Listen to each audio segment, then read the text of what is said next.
big topic, and very, very controversial. And I want to say from the outset that I don't think we know on a mass scale the benefit of altitude for performance or general health yet, but we will soon. And the reason we will soon is the advent of live high, train low environments, such as bedrooms equipped with hypoxic conditions, altitude simulator, all right? Which is, yes, I have to declare I have one in my bedroom. So my wife and I sleep at altitude periodically, according to a program that I'm sort of making up as I go along. That's the first thing to say. What I can also tell you is that there are people that respond to altitude and people that don't respond so well to altitude. So that's well documented that the response, both in terms of your biological parameters and your performance, do vary across people using altitude. So what does altitude do? Well, obviously it's exposing you to a low oxygen environment. That's the whole purpose. And that in turn will trigger changes in the blood. Particularly, it'll trigger the endogenous production of EPO, which, as we know, then stimulates red blood cell production.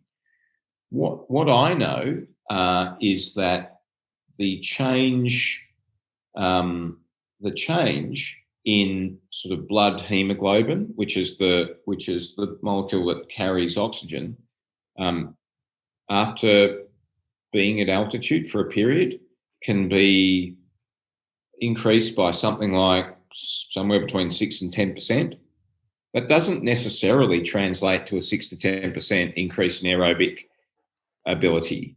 The literature is definitely still out on that one. I was going to ask, what does that 6 to 10% mean? Yeah, well, I mean, there's this concept of EPO as a placebo. Okay, so for those, I mean, there's the performance improvements are within striking distance of placebo.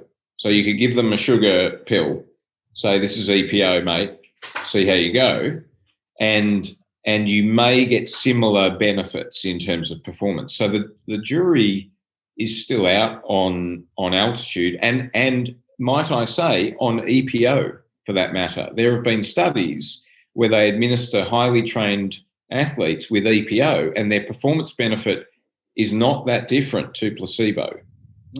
That is controversial. It's controversial and obviously we take the view that EPO will improve performance and so does the WADA and so forth, because it might well do, no question. We're talking about altitude, of course. So another couple of key points I can give you is that the benefit could be divided into two categories. One is increasing your red cell mass, so how much red blood cell you've got in your body to carry oxygen to increase your aerobic capacity. And the other one is more subtle and not very well understood, but is probably quite quick. It's probably quite quick to come on. So within a day or two of being at altitude, you won't have produced way more red blood cells, but you will already have adaptations. And so at what altitude do you get these benefits? In the literature, as low as 1,500 meters.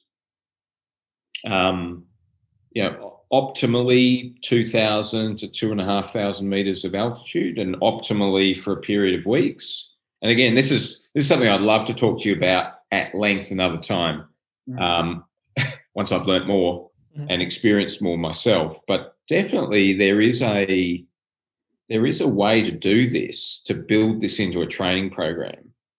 to periodize it, to time it with A races, because it is a science to know when to be at altitude, when to come out of altitude relative to an upcoming race.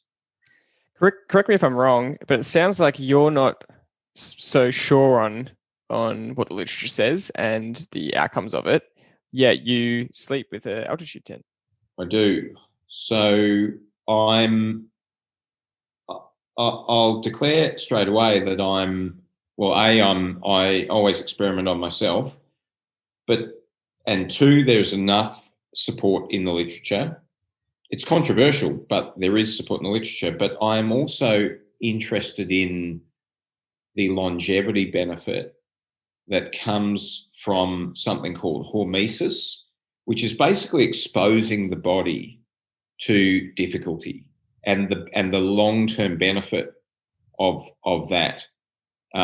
So you can access this hormesis and a process in the body known as autophagy, which is basically like recycling old, dead, shitty DNA and cells to reduce your cancer risk and maintain your chance of living longer by exposure to heat, like sauna, altitude, carbohydrate restriction, calorie restriction. All of these things can potentially increase our lifespan through reducing our risk of certain diseases. So I'm an interested experimenter and student of that outside of performance.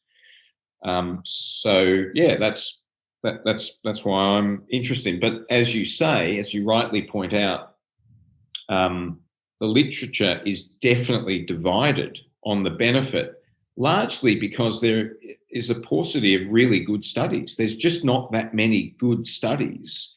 And it took researchers a long time to figure out that if you try and train at high altitude, you just can't push the power. You can't run at that pace. Mm. So it was only, I don't know, maybe 15 years ago that the concept of live high, train low actually came about. You know, that they had these training camps in Colorado, and then they'd come and do their sessions indoors at normobaric, normoxic conditions. So it's just, this is all very new. And as I said, now with the ability to, because I'm not a massive fan of the tent because I get claustrophobic, but now with with systems where you're in a bedroom, you could get 10, 11 hours in your bedroom at 2,000 meters and see the benefit. So, yeah.